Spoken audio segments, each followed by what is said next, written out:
Is your team winning? Yeah. Wait, but it's Sunday. I thought they play Saturday. It's Sunday, yeah. They play both, innit? This is Liverpool that you're rooting for? Yeah, mate. Yeah. Oh, Did they score a goal yet? Did they score a goal yet? Oh, hang on a second. We're doing a cold open, but we have a special surprise guest, and Michael, it's a princess. do not turn around. Do not turn around. There's Michael, you're surrounded by a princess. There's a princess. You want to say hi? Yeah. It's a tiny Terry. Tiny Terry. That was a tiny Terry, and this is an all-new SmartLess. all-new SmartLess. SmartLess.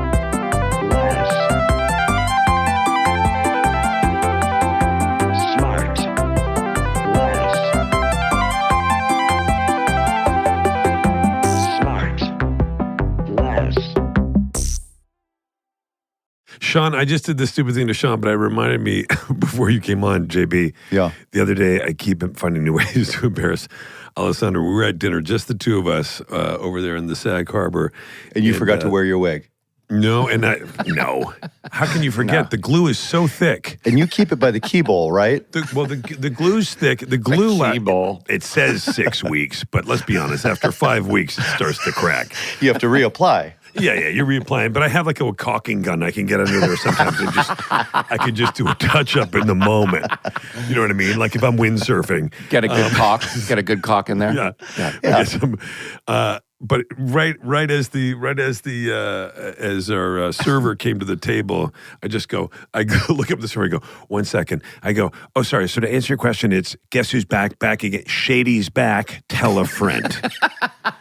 As if Alessandro had asked me the lyrics of that Eminem song, and then I go, sorry, yeah, we're ready to order. Did the waiter have any idea? No idea. Didn't it would have been lost Waiters on me. You know, waiters don't. First of all, they're not there. They're not there for entertainment. They're not psyched. They don't want to laugh at your stupid shit. Yeah. When you go, haven't you ever been? But like a waiter goes like, hey, we're all out of the salmon. You go, all right, we're out of here. The waiter's like, hey, fucko, I've heard that a million times. Yeah, a million times. I just want to take But, I've said it a bunch before, so apologies. But I have always kind of loved the idea of being a waiter just for the performative element of it, where you have each table's a different stage, and the different audience, and you got to figure out who they need you to be in order to get the biggest tip. Well, that would have been my game. Let's hope your new limited series hits, because if it doesn't, you might get a chance to try it out. You know what I mean? Wait a minute. Speaking of, Black Rabbit. Shawnee did the nicest thing last night. He came over last night with Scotty and took a look at the first 2 episodes, because we're not locked yet. I need eyes on it. I need opinions. And you're going to shut your mouth for 1 second, because Will, have you seen the 2 episodes, the first 2 episodes? No. Well, no, I'm not there with you. No, I didn't know if you could send it to him. It's so fucking great. It's what are you gonna so say? good. You're not gonna say. Of course, you're gonna say. He doesn't need to go out. I don't need to. Yeah, I'd be this. like, oh, it's really good. Anyway, well, that's kind of. It's so good, and Jay, that character is unlike anything I've ever seen you play before. It's so surprising and exciting, and so it's likable. Yeah, no, but and it's going to be one of those series everybody talks about. It is. You're completely sucked in right away. Who's that? Why is that guy? And you start asking your questions as an audience member, and they're going to get answered in the few episodes that follow. But it's when you didn't run exciting. after the first episode, I knew I was in good shape, because you do like to be in bed 5:30. JB, it must feel good, and you got to get a bunch of demographics. You got the moron demographic now is covered. They're in. I was really pressing him and Scotty. I was like, "You guys sure you understood everything?" He asked me that after. You sure you understood everything? I bet it's gonna be great. I have no doubt. And JB, I'm gonna say this too while we're in this vein. I was thinking about the breadth of stuff that you've done. I was thinking about the last couple of years. I was thinking about a movie that I love that doesn't get enough attention. Which Air Bud 2? No, Game Night. Game Night, which I think is great. one of the funniest movies ever. So good. And then you do like Identity Thief. Then you do Ozark. You've done so many different things. Yeah. And hats off to you. You don't get enough credit. You do a lot of great shit. So congrats. And I'm excited for Black Rabbit. And and the reason I bring it up is because you've been working so fucking hard. I know how exhausted you are, but you've been fucking doing it. And it's for months very and inspiring. months. Yeah. Well, I really appreciate that. Listener, I apologize for all of this. No, this is we're going to pay it back in spades. Having said that, I know I should go on. Couple thoughts. Keep your email open, Jay. I got some thoughts. Oh my God. I was sort of not to throw back the wind up the bum, but I was thinking for some reason this morning. Oh, I know why. Because our next guest is a fancy pants in the Tony world. That Sean, you want a fucking Tony? Okay, no. But I mean that's like we did spend a little time on that, but it does keep coming back to me.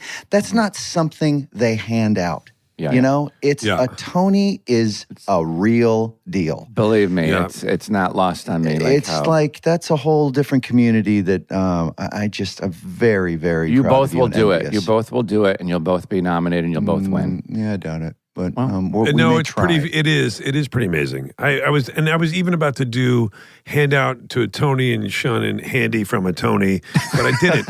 I'm like, fuck it. I'm not going to do that because I respect you too much and I love you too much, and I'm not going to make a stupid joke and try to connect. It's too easy. It's too easy and it's too thin. What else can we talk about while our listener and guest? I got a couple things, but we should probably Sean, get to go it. off the list. Open up the list. No, I was just going to say on the way home, I told Will, you and I were driving home from a friend's house we visited in the hills a couple months ago.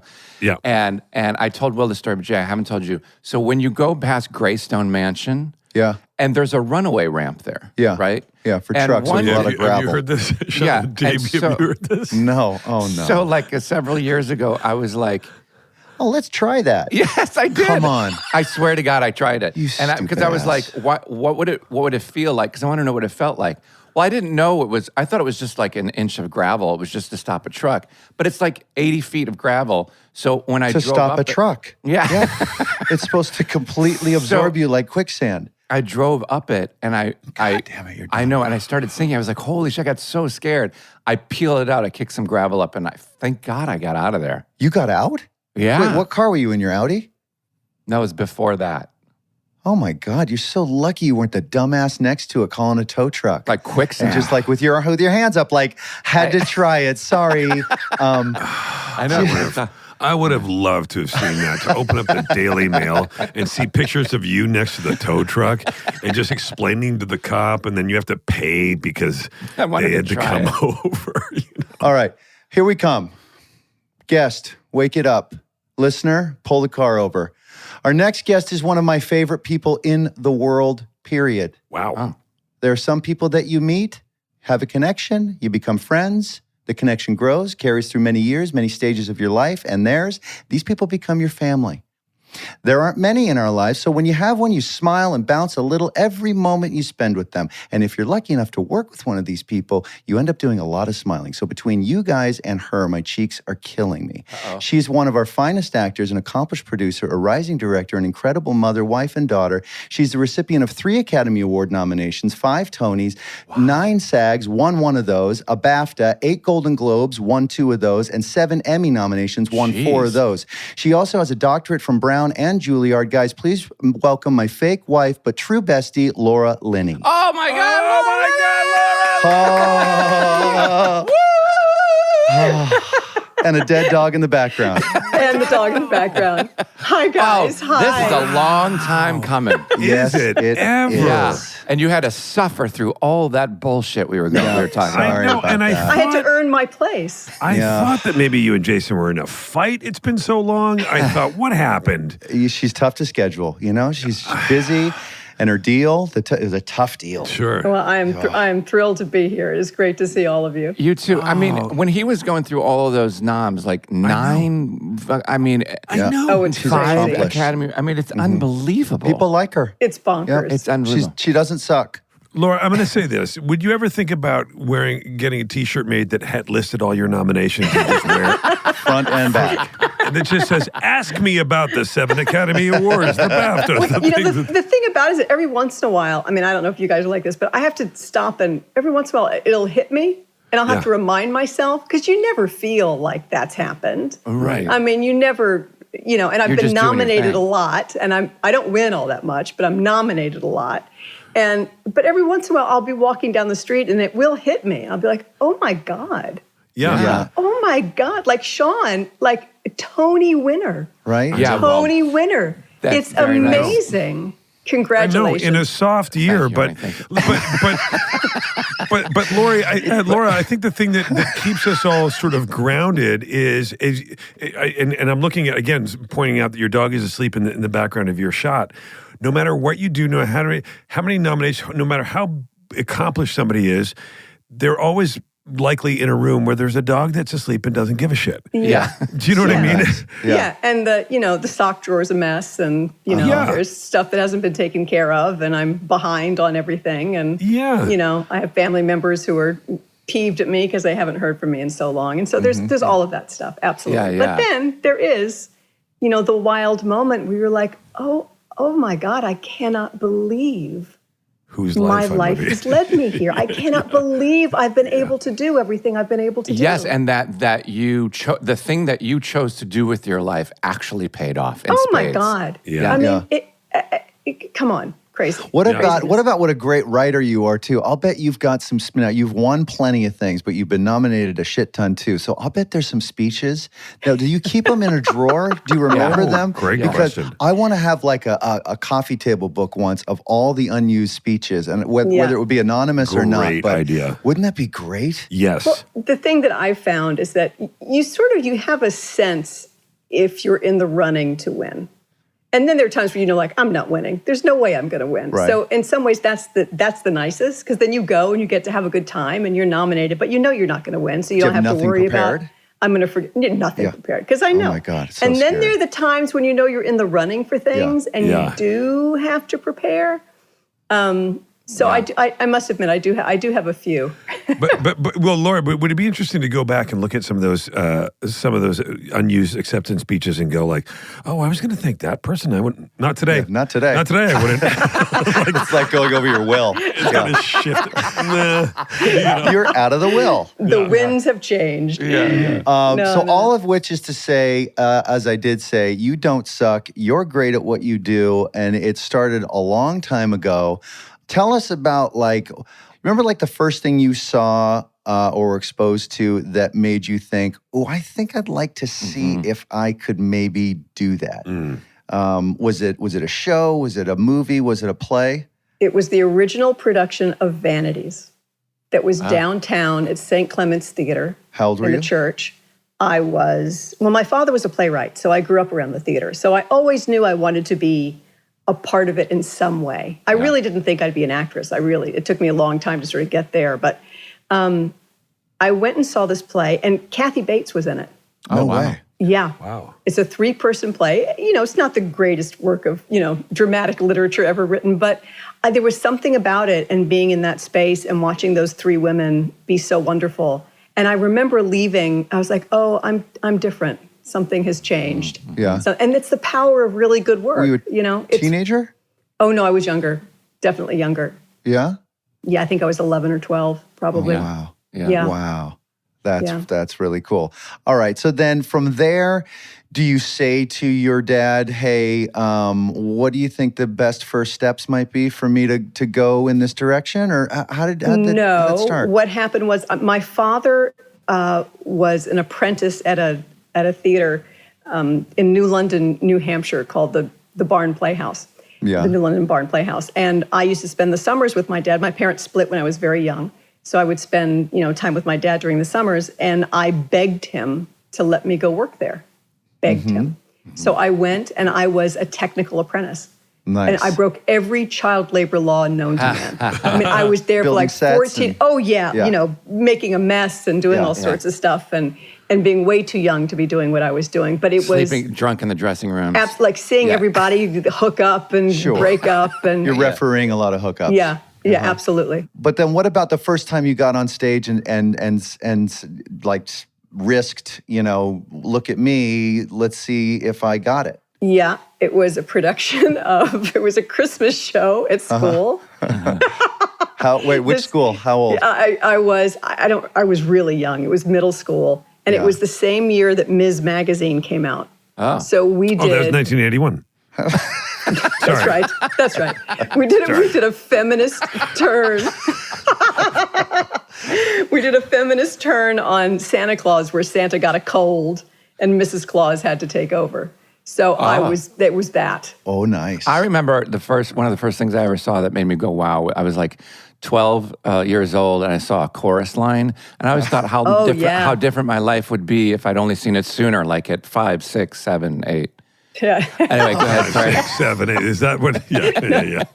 So then, all right. Now you start going. You start building up some momentum, and then you end up. At now. Does Brown really kind of formalize your leap into this world, or was it at Juilliard? I think probably at Brown I was more sort of an academic theater nerd. Yeah. So I studied theater history and all that sort of fun stuff, and then Juilliard was where it got serious. Yeah. And the first sort of job that exposed you to the world would be? I was the understudy in a production of 6 Degrees of Separation, which was right across the street at Lincoln Center. Oh, wow. And I was actually at that theater yesterday watching Holland Taylor in N.A. Wow. So it was fun. Every time I go in that space, it's professionally where I started. So wow, that's I was crazy. I was the happiest understudy around. There was this room of understudies who were like, "Hello, yeah, hey kid, how you doing?" They've been understudies for years, and I would bounce in, happy as can be, and I would sit in the catwalk and watch the show. That's up top. That's overlooking. Yeah. Yeah, where the lights are. Yeah. And I would sneak up there and watch just to watch Stockard Channing get better and better and better and better and better. And there was one night I remember Katharine Hepburn came to see the show. Yeah. And I was in the catwalk watching Katharine Hepburn watch Stockard Channing. Wow. Yeah. And you're by yourself or are you with somebody else? There's somebody in the catwalk. I think they have a gun.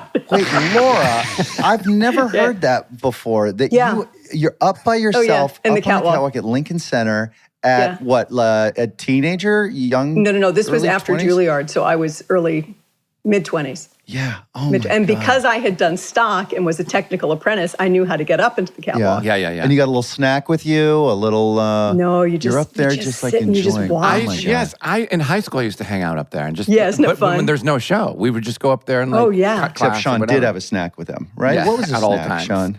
Probably Swedish fish. But Laura, like it occurs to me that you were so you had no choice but to do this life that you chose, or it chose you a little bit, because it was at such a young age, and it was just that was your life. You were around. You were in summer stock. You were at the thing. Your dad, it was all around you. You wouldn't know. Thank God it worked out, and thank God I love it as much as I do. Yeah. You know. Do you still love it as much as I love it?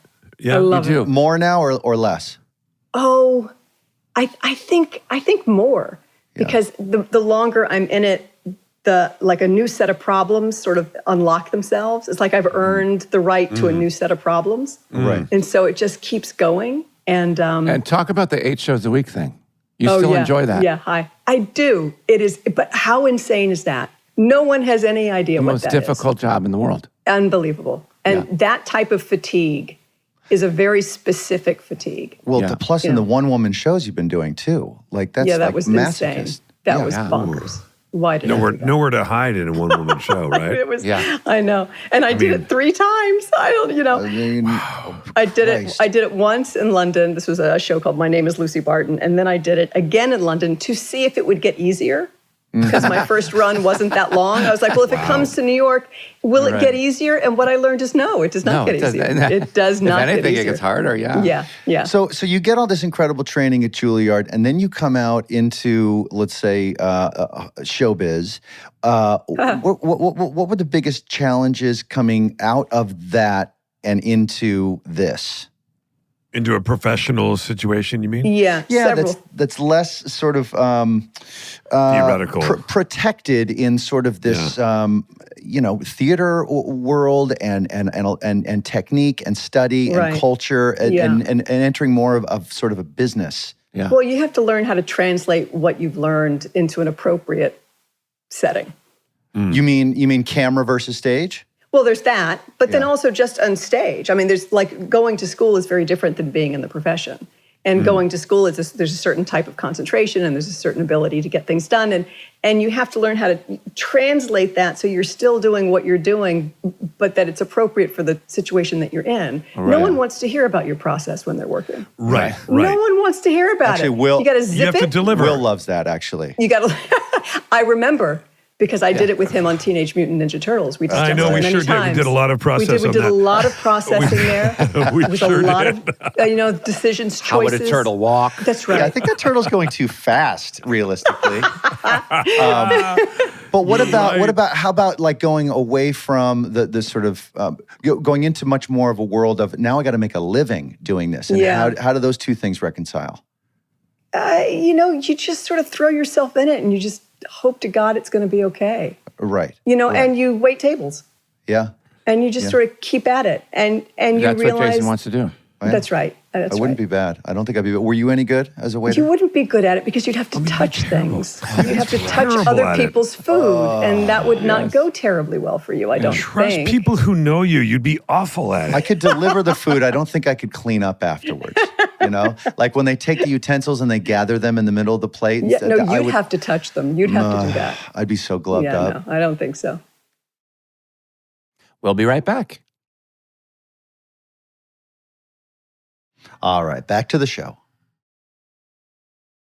I have to ask you, Laura. I was going to wait till the end, but I'm going to ask you now. Any great theater stories? Yes, not just not just that. A gazillion. But like something. Don't you must have like a classic something that went horribly wrong. Oh Lord, you can come back to it too. Yeah, we can come back to it because he wants a good one. I love them. They're the funniest stories. They are the funniest stories. Because so much funny shit Did we have happens. did somebody have a heart attack while they were doing a show once? Yeah, who was that? One of our guests. Who was that? No, they didn't. Somebody No, they in the did it, but audience. somebody in the audience did. Yeah. It's usually the good stories usually happen when you're in a show that's really bad. Yeah. I mean, really bad, of which I've been in several. And it's so painful, and you really think you're going to rip the skin off your body just to get out of the embarrassment and the humiliation of it. Yeah. What about, Laura, is there any show that you did that you, and by show I mean, any kind of a stage show that you did where, and not to make anybody feel bad, but that you thought this is going to be the thing and it just didn't click with audiences? No, you sort of know. Okay. You kind of know if it's really bad. You kind of know. You know, it's the ones where you think like, oh, this is right on the edge. I don't know. I don't think this is terrible. I think it's pretty good. I don't know how good it is. You never know how good it is. Yeah. Right. But you know how bad it is. Yeah. That's something. That's something you can't run away from. That makes sense. Then conversely, what was the thing that you thought people will like this, but you were surprised at how well it resonated with people? I think, I did a production of The Crucible a long time ago with Liam Neeson and that Arthur Miller was actually involved in. Wow. And before I accepted the job, I was offered Goody Proctor, and I thought, oh, for fuck's sake, who wants to do The Crucible? Oh, God, ye buckle shoes and ye oldies speak, and oh, for God's sake. And I called my dad, and I was like, I've been offered Goody Proctor, and I don't know if I'm, and he was like, oh, no. He was like, you do that. You must do that. He's like, it is a great play. And it's only because we've all seen 9-hour high school productions of that play that it's sort of, it's badly represented. Not that it shouldn't be done there, it should. But, you don't realize how great that play is. And I had no idea what a masterpiece that thing was. A masterpiece. So good. And then you had incredible audiences for that, I'm sure. And that sort of was that a bit of rocket fuel in your career as far as things that followed that? I mean, can you identify a particular job or moment where it felt different to you? Like, oh, the next few years might be a little bit easier than the last few. No, I've never been someone who feels a big boost from any one job. I really haven't. Wow. I think it's been very subtle and consistent, and I'll take that. Thank you very much. I mean, that's fine by me. Just from me, just as an audience member, I would say you hit my radar significantly 3 separate times early on with Mystic River, Squid and the Whale, and You Can Count on Me. Like those were big moves for me, just as a fan. It's funny because different people have different things. You know, some people, there's the Love Actually crowd, there's the indie movie crowd, there's the Clint Eastwood crowd, there's, you know, there's the theater people. So it's always interesting. The John Adams people. Yeah. I mean, you conquered it all. I know. Really well, hardly, but but when you hear those credits, you go like, holy shit. Yeah. Right? Yeah. And they're so varied. I mean, we were talking about with JB a little bit before, and actually Sean too. If you think about it, you did sitcom, you've won a Tony. I mean, these are. I have not won a Tony. Oh no, but I mean, you. No, but Sean won the Tony. No. Sean did. No, without question, he won a Tony. Well, we should all have one. Yeah. In what was a very quiet year. But do you? But you did so many things that were like that worked on so many different levels. I mean, you think about Ozark or You Can Count on Me, which I love. I mean, we love Kenny Lonergan. Yeah, was that your first nom? Was that your first Oscar nom? Yes. You Can Count on Me? Yes, it was. Yes, I remember that. I remember sitting at home. I was so blown away, of course, everything before that, but that movie really had an impact on me and you especially. That's when I first was like, oh my God, I got to find out more about this person. And I just thought, there was they did a 25-year like fundraiser thing. And I don't like to watch myself. So as Jason knows. I know, I just don't get it. Like, why would you treat yourself to it? Oh, please. So I went and saw I went and watched it for the first time in 25 years. I think I've maybe only seen it once. And it was so wild. And Jason, I don't know if you feel this way when you look at stuff from a long time ago, but I saw things in myself. Well, I saw things in myself that don't exist anymore. Yeah. There are parts of me that are just from another time. That because of age or where I was or the relationship I was in or parents and dynamics and all of that's gone. And then I could also see the things that I recognize, that is still there. So it was a wild thing to... Yeah, they're time capsules kind of that moment in your life. We had Ruffalo on, and he talked really lovingly about sort of how he got the role on You Can Count on Me and his collaboration with Kenneth Lonergan. Does it all still sit fondly for you? Was that as great as experience as it seemed like it was? It was a very tough shoot.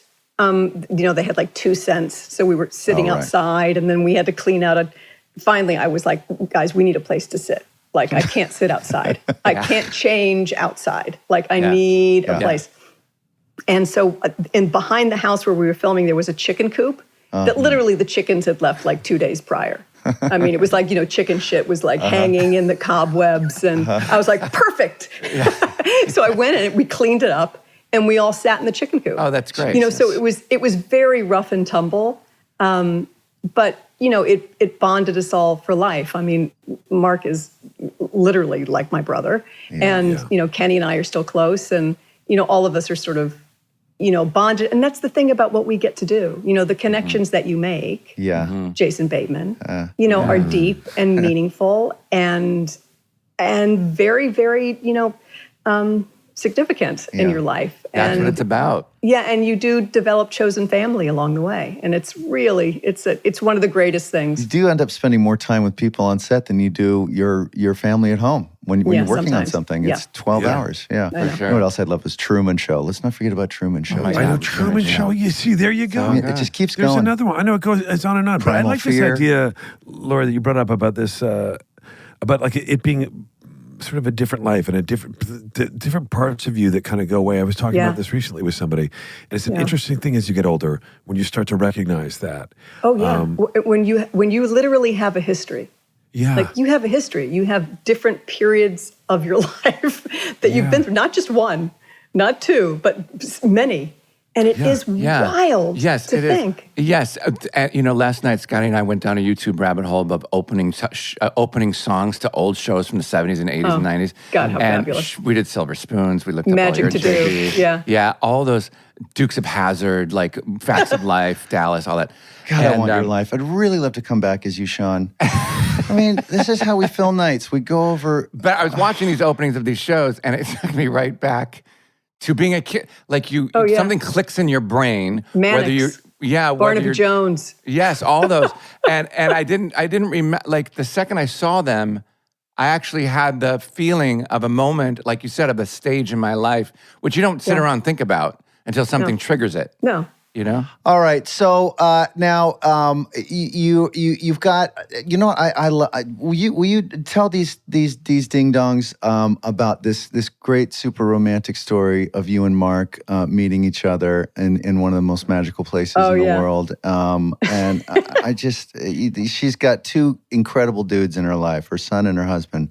All right, you go ahead. So there you are. Okay, so here I've been very, very single for 5 years or so.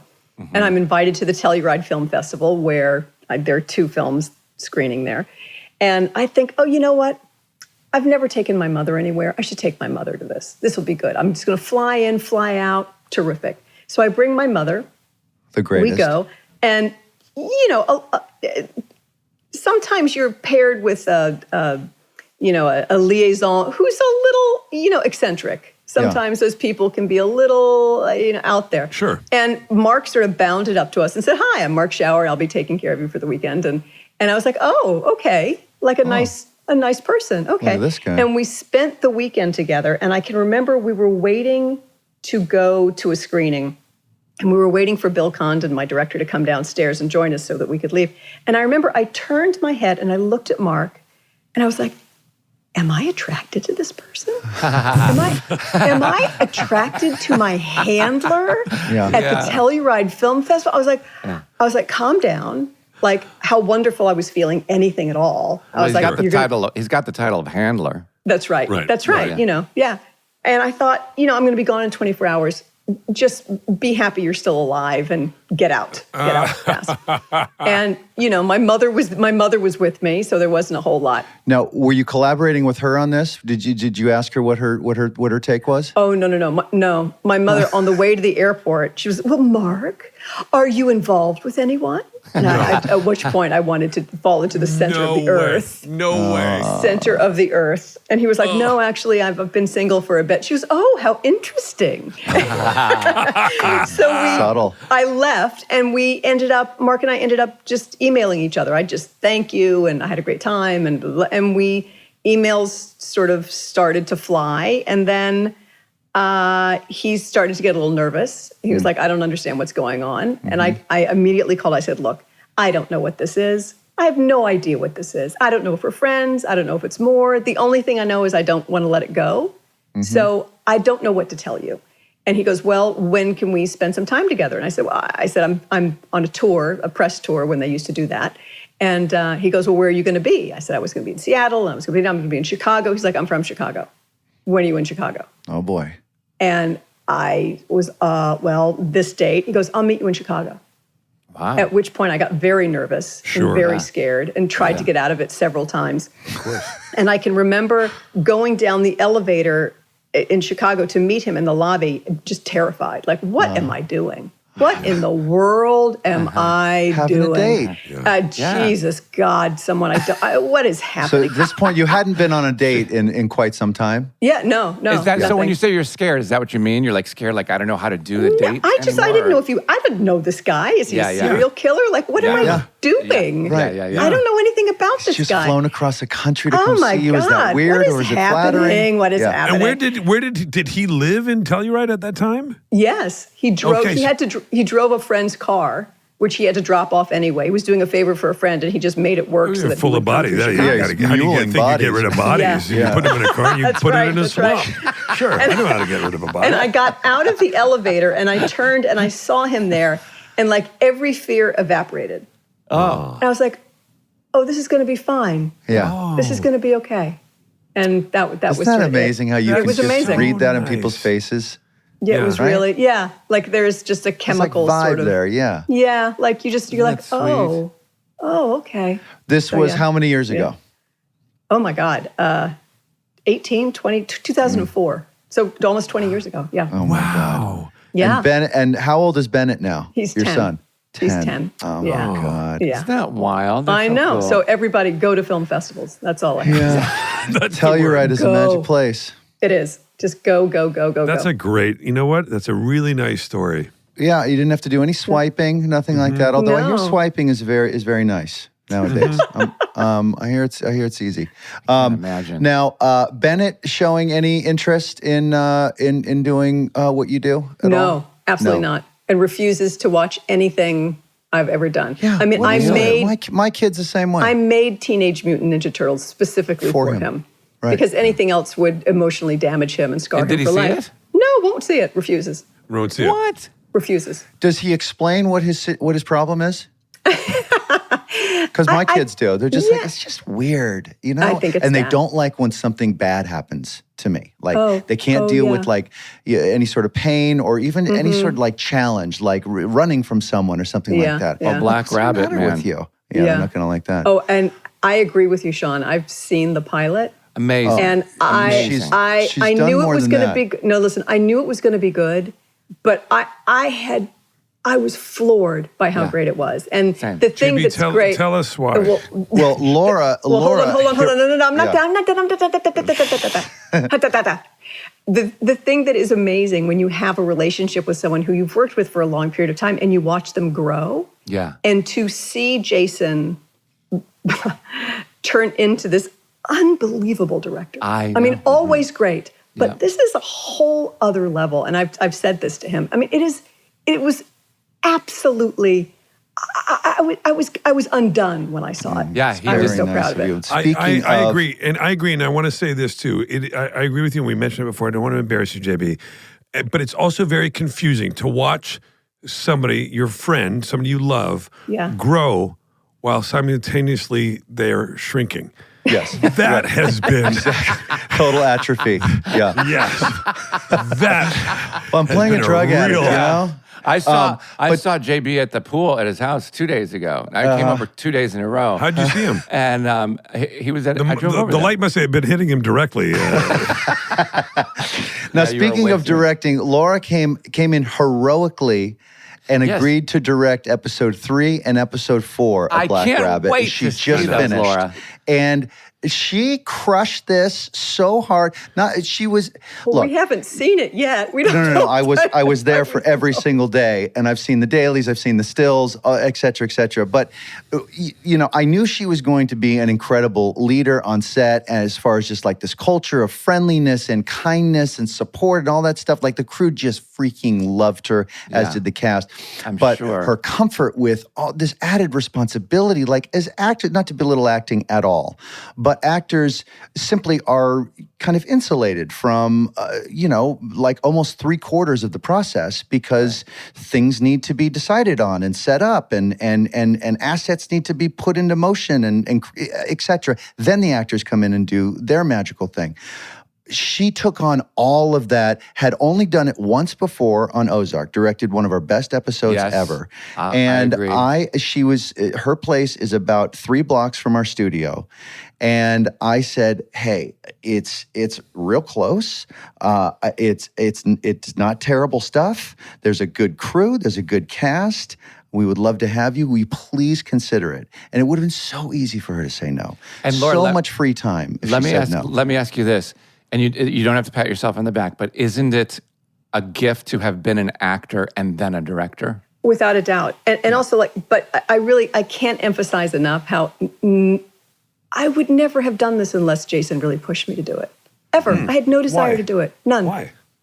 I would say I didn't want to be one of those idiot directors who you're saddled with who didn't know what they were doing. Right. I didn't want to be one of those people. You're looking at JB. Why are you looking at him? Yes, she's staring right at me. and also, I didn't want to jeopardize my relationship with Jason. Yeah. I mean, that's another thing. Yeah, but that horse left the barn on Ozark. We did such an incredible job on that episode. I know, but still, I don't think of myself as a director at all. I think of myself as an actress who's directed a few things now. Yeah. But, I don't know, as I've said to Jason, I don't know how to thank him for that. How do you thank someone for giving you a whole other sort of you way do to go? You do it all the time. But what about now? Do you see? I'm going to get you. I've talked to you casually about this. Now I'm going to get you on record. What part of your life going forward do you see directing being in? Like, what's our ratio going forward? I mean, as you talked a little bit earlier about how the roles, you kind of implied this, so the roles get better and better the older we get because they're more complicated, they're more nuanced, you're drawing on more from yourself. So acting, I'm sure, won't slow down, but there is time to do the directing as well. Did you get enough of a challenge and satisfaction from it to make it a bigger part of your life? I think I will go with it the way I have gone with the other stuff, which is if it comes my way, or if there's something I find, or if there's something I want to do, then I'll do it. But will you tell your people to look? I think they will look. Okay. All right. I think they're going to look. Good. What has it done for you as an actor? How has directing this much now changed? Has it changed the way? But do you think it's going to change the way that you approach the work now, that you approach material? Not to get into process, but just like when you're reading material, do you look at it through a different set of eyes a little bit? I'll have to see, because the Ozark, which I did, was such a sort of a blip, and sort of my head was spinning the whole time, and I just didn't know what had happened. And then this one was so intense in the best way, and so all-consuming. Literally, we finished on Thursday. I just got out of bed this morning. Yeah. I mean, it took me like 3 days to, Really? the fatigue, it's a whole other level of fatigue. Look how wiped out her dog still is. Exactly. So I'll be really curious to see what it does. Hopefully it will make me a better actress. I mean, that's the hope. Did it take more out of you than doing a one-woman show, 8 shows a week? Absolutely. Are you Really? kidding? Absolutely. I didn't have to deal with any people. I didn't have to deal with anybody. It was just me. I only had to deal with my own horrible stuff. But I didn't have to deal with, 200 people. And 4,000 questions. Mm-hmm. Yeah. Mm-hmm. You don't have to reveal any names, any things. I mean, what's the thing that you find difficult in any working relationship? Something that gets you, that you won't, first of all, that you won't stand for, or second, that really kind of rubs you the wrong way and you look out for to avoid? Yeah.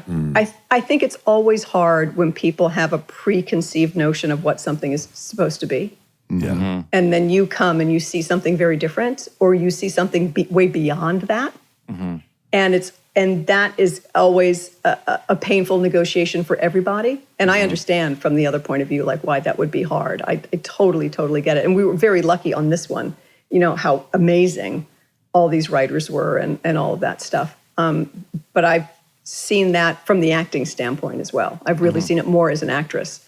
Like, people don't see what I can just see things very clearly sometimes. And I turn to these people and go, but you wrote this. Yeah. I'm just doing what you wrote. Like, whether you are aware of it or not, you wrote this. Yeah. Right.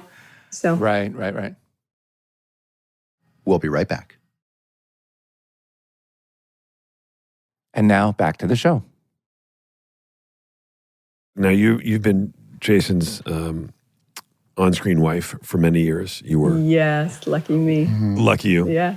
What is it? What's something about Jason Bateman that people might not know? You'd like to divorce him about? No. If we were going to have a divorce, what would it be? What is something that Jason does that's kind of unique that you've noticed about him, like a quirk? Here's one thing that I think why our friendship is so fulfilling for me, at least, and why working is so good, is that we work completely differently. Sure. Yeah. I mean, we come from totally different cultures, completely different. And I love watching him work. Yeah. It's just kind of amazing. And it can that sort of work can only happen. And now I believe as well, the directing is benefiting from this as well, from someone who's been doing it as long as Jason's been doing it. I mean, it's in his bones in a way that it will never be with most people. He's just, had the time with it, and well, he's only got bones left now. It's true. He needs several cheeseburgers. I know. Walking bag. No, it's really it's but quite this something. is probably what would lead to our divorce. It's too much work. It's a workaholic. It's Amanda and I talk about it all the time. Although she doesn't tell me not to, but she's just like.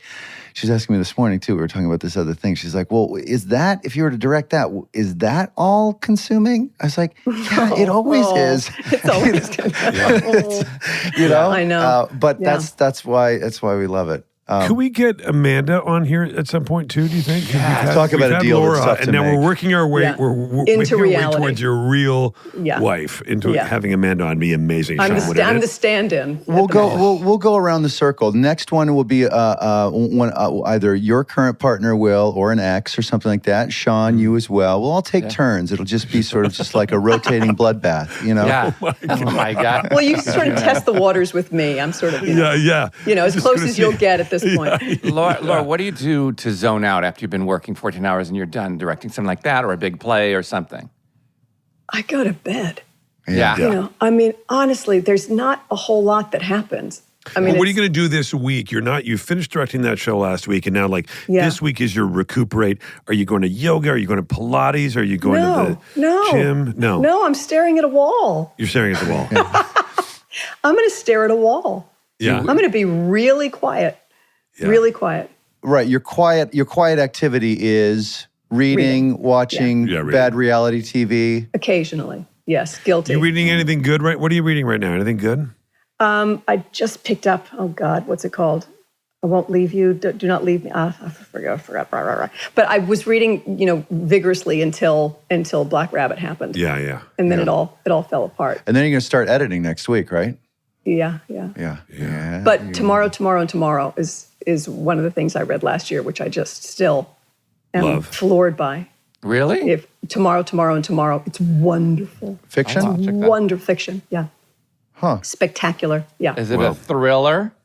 No, it's about three friends who make video games. It's a world I know nothing about, don't care about. And boy, this book is glorious. It's so beautiful. Really? Tomorrow. It's beautiful. I'm going to read it. Are the options available? I think they're already, I'm sure they're already taken. Also, The Librarianist is really good. I've heard Patrick that DeWitt. One. Yes, I heard very, that very good. Yeah. So you can join my book club. I'll send you some recommendations. I've just been reading this. I'm reading this biography. It's 20 years old on de Kooning right now. That is just absolutely fascinating. On Bill de Kooning. What's that mean? Willem. On the painter Willem de Kooning. Bill de Kooning. It's There's incredible. a Sylvia Plath biography that everybody loves. I'm going to write that down too. Laura, what about if you weren't an actor or director? What do you think you would do? You had to do, not where you would have possibly hit a left fork instead of a right fork early on, but like today, if you had to pick a different career, what do you think you're best suited for right now? Like, would you write books? Would you teach at Juilliard? I think medicine. Medicine. Yeah, I think medicine. Really? I love You would have medicine been like a doctor or something? Yeah, I think so. Do you love medical stuff? And I can't get enough of it. Yeah, no, I do. I do like to know it. people's issues, how they got it, what the cure was. And I weirdly know things. Like, how do I know what a pericardium is? Why do I know that? But I could see you working with people in maybe medicine and maybe teaching, maybe doing something. You have and I'm going to say that you have such a kind smile. Yeah. And you really do. Will. But it's true.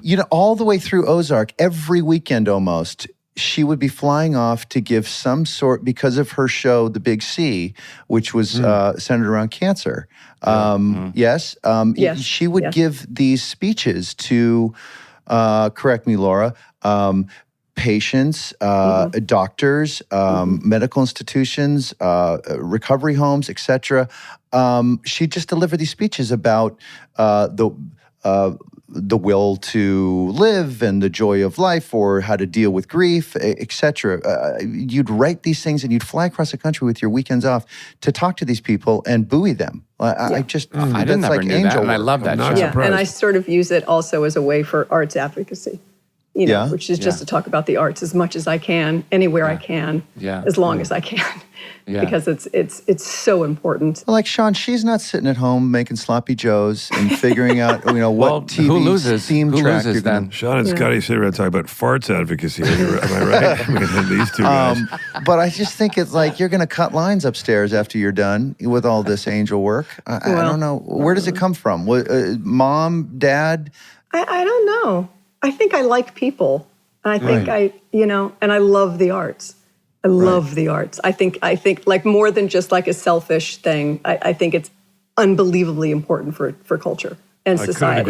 I couldn't agree more. It is so undervalued. It's unbelievably medicinal. You cannot, there is no wasted time when you're engaged with the arts. It will make everything better. I mean, it's just. I so agree. At a time when the brain is growing too. So like with you, like with the work that you do at Juilliard too, when kids are, I mean, they're not toddlers anymore. They're young adults. Yes. But I imagine that work for you is super fulfilling. What remind me what your role is currently at Juilliard. Tell Tracy in Wisconsin what you're doing there at Juilliard and what Juilliard is for Tracy. Juilliard is a arts conservatory school, which is sort of one of the leading schools in the country that teaches music, opera, dance, and drama. There are 4 departments. At Lincoln Center? Right across the street from Lincoln Center is the Juilliard School. It's there. It has a long, illustrious history. I somehow, by the grace of God, got in there. And, people will ask, like, what was your big break? And for me, it was getting into that school, hands down. So I was there for 4 years, and about 15 to 18 years ago, they called and asked me to give the commencement speech, which I did, and they also invited me to join the board of the school, which I did. I was I think there were only 2 artists on the board at that time, and I've been on it now for a long time, and I'm now vice chair for a limited period of time. That's so cool. So I'm very involved there and seeing like what institutions like Juilliard, what they do, how they do it, why they do it, and the challenges that are facing young artists today. So, and also I try to, when I have the time, I try to mentor the outgoing class. I will go in and talk to students. I'll take them out to lunch. And sometimes I can do it and sometimes I can't. What is the biggest challenge, Laura, for a young aspiring actress today? What do you think that biggest challenge is? Yeah, money. Right. Yeah. I mean, it's impossible. I mean, and which is why Juilliard's making such a concerted effort to go tuition free. And why a lot of schools are, because we train these artists at this very, very high level. They leave, and then they can't support themselves, and then they drop out, and we lose them. Right. Do you spend a lot of time raising money or working with people or working with groups to try to raise money for the school? Are you guys dealing with high net worth individuals, all these people that you need, these patrons, as it were, who some of them, I'm sure some of that's tough, but you need that, right? You need to have these people in order to keep it running. Yes, the angel people, yes. Yeah. And then you need the small donations as well. You need people just involved. You need people who just to care about the arts. Open your pocketbook for once. No, for fuck's sake. No, Jason. I just did a whole new winter wardrobe. It's thin right now. No. Listen. Okay. He lost a lot of weight. He needs a new clothes. Yeah. He just got back from Paris. Yeah. He goes. Speaking of books and stuff, tell me something you've seen that you love recently. A TV show. Wait! Before we leave the Juilliard thing, let me just. And speaking of angel people, so Laura just continues to blow my mind. So we have this young actor on the show. His name is Robert Elijah Coleman. He was going to Juilliard. He got cast in this show. He was working on a day. This is a month ago. When Juilliard graduation was happening. He had done his 4 years at Juilliard. It's incredible to graduate from Juilliard, but he was scheduled to work on that day. Partly my fault, I was directing, but Laura was prepping her episodes coming in, so she was around the set. And what she decided to do as a big shot at Juilliard was to grab his diploma, grab his cap and gown, write this long speech, an incredible speech that one would receive if they were lucky enough to be at their ceremony when they're graduating, but he couldn't because he had to be sitting on set. She asked me if she could stop production for about 5 or 10 minutes, bring in a cake, do the whole thing, gather the whole crew, and she delivered the speech and she put on the graduation music and everything. This kid, the greatest guy, was so bowled over, as was the whole crew and cast. And she presented him with his diploma and full graduation ceremony right there on set after 4 years of Juilliard. Like who has that idea? Amazing. That is really, really, really sweet. That is incredible. Well, there are moments in your life. They're big moments that need to be recognized. And, Eli had been through, I know what it is to go through Juilliard. I know what it is to graduate from that school, to feel like you've you've done something and now, oh God, what's going to happen now? And you've done it with an ensemble of people. And it killed me that he was not going to be with his And he didn't tell class anybody that day. on set. He had not mentioned it to anybody that he was missing his graduation. I knew. So I went to him, I'm like, are you okay about this? And he was so good-natured about it. Yeah. He was so happy to be there. He was like, I'm fine. And I just sort of couldn't stand it. So and Jason was kind enough to let me sort of hijack the set for a bit. So it was fun. It was really fun. The performance of being at a graduation doesn't come close to doing the thing that you graduated for. Right, to get the job. That's right. No, absolutely. Right, and it didn't matter that they had to move that day, that he had to shoot that day because Jason had a golf game on the other day. That's right. That doesn't matter. It doesn't even come up. No. It doesn't even come up. We'll work it out, doesn't even Eli. come up. Yeah. Because he's got a tea time with his buddies. Now, Sean, what was your question? That was I was just a good going one. to see, I'm always interested in what people are watching recently that you liked or any recommendations, documentaries, movies. Alone. I've been watching Alone. Oh, Me Jason too. loves that. I love Alone. Can I just say one more thing? I want to talk about Alone. Before we get out of the Juilliard stuff, what can people do to support the arts wherever they live, wherever anybody's like? What would be a really important thing that people who listen to our podcast could do to try to help young people get involved in the arts? And what can they do I know. in their... Vote for the Democratic ticket. There's that. Well, apart from that, what could people do, honestly, Laura? Go. I mean, I think, Sean. I just thought that was a really good suggestion. Listen, What's going on at the house? Sean's got that update on his iOS where he does double thumbs up. It's fireworks. Yeah. I think it's go. Find something in your community that is there. Go with your family. Have a communal experience and go. Yeah, just buy a ticket. Get off your phone. And see what happens. Yeah. Here's a big name dropping moment, but Edward Albee said to me one time, I know. Pick it up. He said, listen to Bach for 10 minutes every morning. He says, it organizes the mind. Wow. And he's right. And so I tell people, when I give these speeches around the country, I tell people, like, try it for 2 weeks, see what happens. Just 10 minutes. And Jason, because you love classical music, that it permeates your being and it realigns you in a way. Music does. I mean, Sean, you know this as well. It's a powerful thing, the arts. And I think it's the most underused resource we have, or one of them in this country. And it makes me crazy that our government has never really leaned into that. Except now our Surgeon General is using it for mental health. Yeah. He's encouraging people to get involved and go. I was going to say there's probably a lot less violence in the world. I know that's a crazy thing to say. It's but not. Like if more people are exposed to the arts, there's absolutely. It gives them and graduation rates just skyrocket if a kid is involved in the arts. Yeah. It's just skyrockets. And there's always something somewhere, and you don't have to be good at it. You don't have to be an artist yourself. You have to be exposed just to it. go. Willie's talking about starting to paint. He's going to start painting a bit. I mean, I can do stick figures. I mean, that's, way beyond. We're not expecting more than that from Will. But it's not going to be, I'm not going to be showing anything. It's going to be. Yes, you will.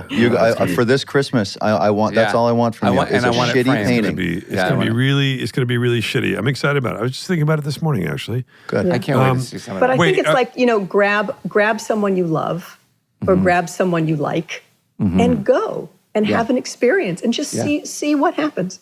I grabbed somebody I liked at the Stop and Shop, but I didn't know them. And, you're going to find out what happens when this case is adjudicated. Check out the Daily Mail.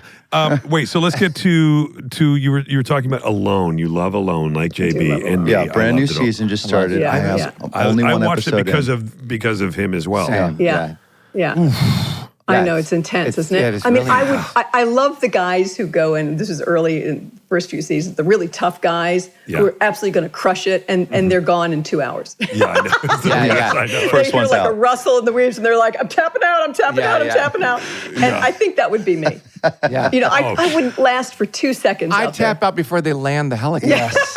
Celebrity Alone would be hilarious. I'd be tapping out when I'm connecting flights in Minneapolis. I'd be like, I would hang up on my manager on the phone call about the request. The great Aline Kashishian would get the hang up. That's right. I love like the places they build for themselves. Yeah, I know. Those huts and it's just sort of It's like they took amazing Naked and thing. Afraid and like kind of just heightened it a little bit. Yeah. Yeah. And I also love like these poor people filming themselves at the same time. I know. That's all part of it. I like it when they build a great house. Like when there was a guy once in one of those seasons up in the Northwest Territories in Canada, and he built like this stone house with moss and stuff. You're like, yeah. The moss. Like that. The moss. Who knew moss was so And then they got to rip it down when they leave. You know, they do that little time lapse thing when it all goes away. It's like, no. I know. Laura, we're over. We're over time. You will be compensated. Checks in the mail. Yeah. We love you. I love you most. I'm a massive fan. Have always been. Truly. I love all three of you. And, I've been lucky enough to work with two of you. And Sean, we're due.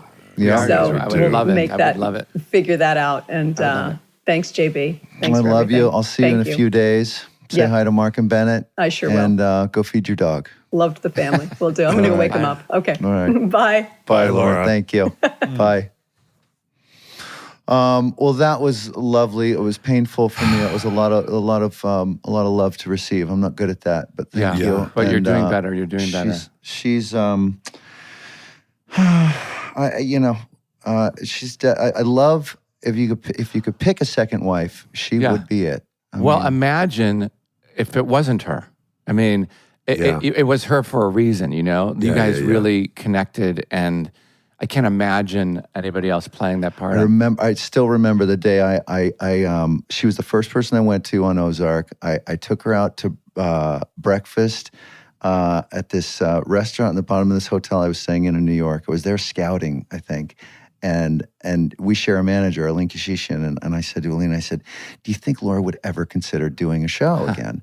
And she's like, we should just talk to her, and I met her at that restaurant and just pitched her for an hour and a half and was really nervous about even the possibility of her saying yes or no. I just, it was such a big swing because I knew by having her on the show, not only would she be an incredible actor on it, but what she would sort of signal to the audience and to the community in the business about what the show is and what the show isn't. Like she's just such a great recruiter of high quality people and a declaration of sort of the quality we're kind of shooting for. And it was just such a gift that she said yes. The show would have happened without her, ever. Yeah. I mean, I can't imagine anybody else doing that part. Yeah.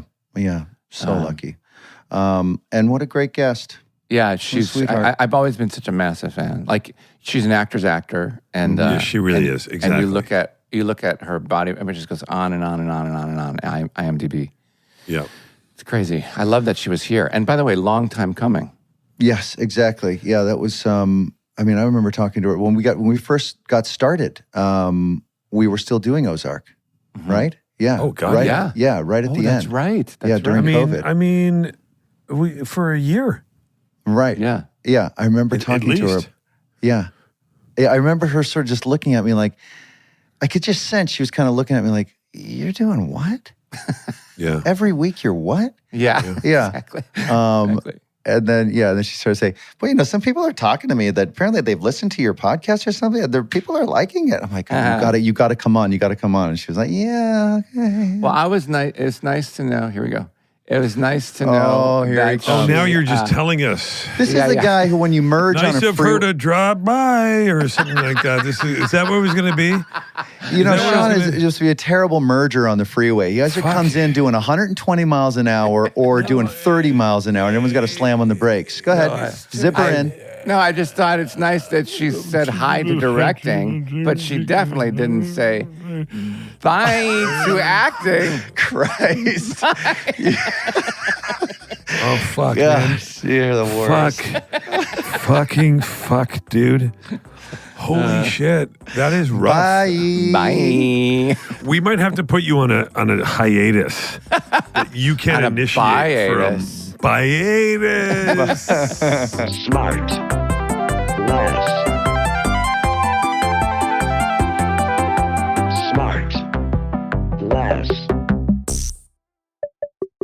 SmartLess is 100% organic and artisanally handcrafted by Michael Grant Terry, Rob Armjarv, and Bennett Barbaco. SmartLess.